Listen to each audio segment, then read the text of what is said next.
ఆదికాండం గ్రంథం 2 ప్రధాన భాగాలుగా సమకూర్చబడింది. మొదటి భాగం ఏదెను తోటలో ప్రారంభమైంది. మానవాళి తన నాశనాన్ని తానే కొని తెచ్చుకొని పతనమైంది. బాబేలు గోపురం దగ్గర మానవులు తిరుగుబాటు చేసినప్పుడు దేవుడు వారిని చెదరగొట్టాడు. ఆదికాండం యొక్క 2వ భాగము నుండి గాథంతా ఒక్క కుటుంబం మీద దృష్టి పెట్టింది.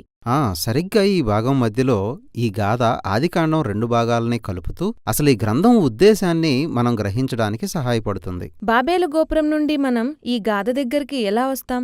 ఎలా అంటే గోపురం దగ్గర మానవులు చెల్లాచెదురైపోయిన తరువాత ఒక వంశాన్ని, దానిలో ఒక ప్రత్యేకమైన కుటుంబాన్ని వెంబడిస్తూ చివరికి అబ్రాము అనే ఈ వ్యక్తి దగ్గరకొచ్చాం.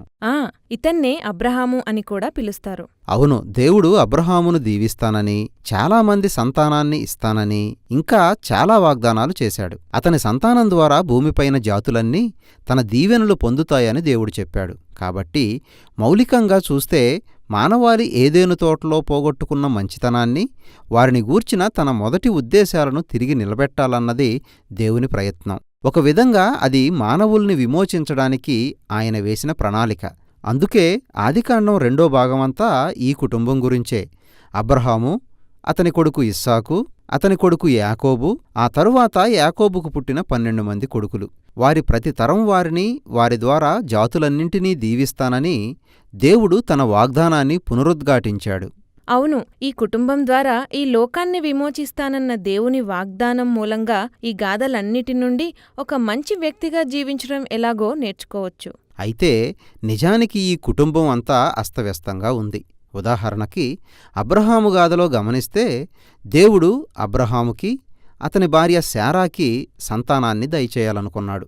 కాని అబ్రహాము శారాను విడిచిపెట్టి అసలు ఆమె తన భార్యే కాదని 2 వేర్వేరు సందర్భాల్లో అబద్ధమాడాడు. ఆ తర్వాత తనకు సంతానం కలగట్లేదని తొందరపడి శారా తన దాసిని అబ్రహాముకు భార్యగా ఇచ్చింది. అదే వారి కుటుంబంలో సమస్యలన్నిటికీ మూలకారణమైంది. వారిద్దరూ బాగా ముసలివారయ్యారు. ఇక వారికి సొంతగా పిల్లలు కలగడం అసాధ్యం అనుకునే సమయానికి అద్భుతంగా వారికి సంతానం కలిగింది. ఇసాకు పుట్టాడు. ఇసాకుకి 2 కొడుకులు, ఏశావు, యాకోబు. అంతా బాగానే ఉన్నట్టనిపించింది. కాని ఆ ఇద్దరిలో చిన్నవాడైన యాకోబు తన అన్న ఏశావు వారసత్వాన్ని కూడా పొందాలని ఆశపడ్డాడు.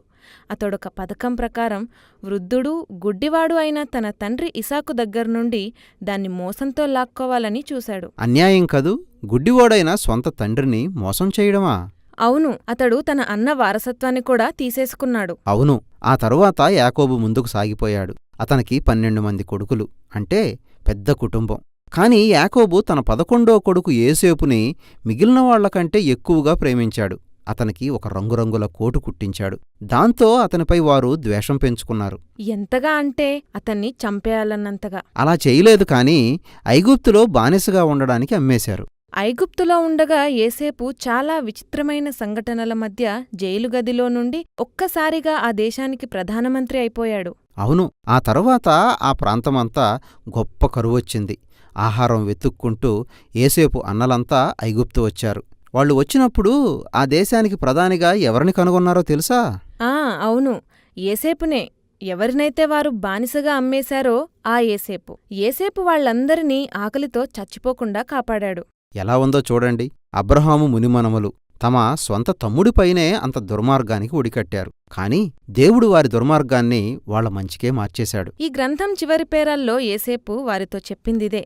అతడు వారితో, మీరు నాకు కీడు చేయాలని ఆలోచించారు, కాని దాని ద్వారా దేవుడు అనేక మందికి మంచి జరిగేలా చేశాడు. ఈ మాటలు ఇప్పటివరకు జరిగిన గాథ అంతటికీ ఒక సారాంశం లాంటివి. మానవులు చెడునే ఎన్నుకుంటూ ఉంటారు. వారు దేవుని ప్రణాళికను పాడు చేస్తున్నారని మనం అనుకుంటాం. కాని దేవుడు ఎప్పటికప్పుడు వారి దుర్మార్గాన్ని మంచి జరగడానికి వాడుకుంటాడు. ఆ విధంగా మానవులంతా తిరిగి ఏదెను తోటలో ప్రవేశించడానికి ఈ కుటుంబాన్ని ఆయన వాడుకోబోతున్నాడు. ఇది ఆదికాండం గ్రంథంలోని గాథ. ఆయన మనల్ని ఏదెను తోటలోకి ఏ విధంగా నడిపిస్తాడో మనకింకా పూర్తిగా తెలీదు. ఇది మొదటి గ్రంథం మాత్రమే. మన ప్రశ్నకి బైబిల్లోని మిగిలిన గ్రంథాలన్నింటిలో జవాబు దొరుకుతుంది.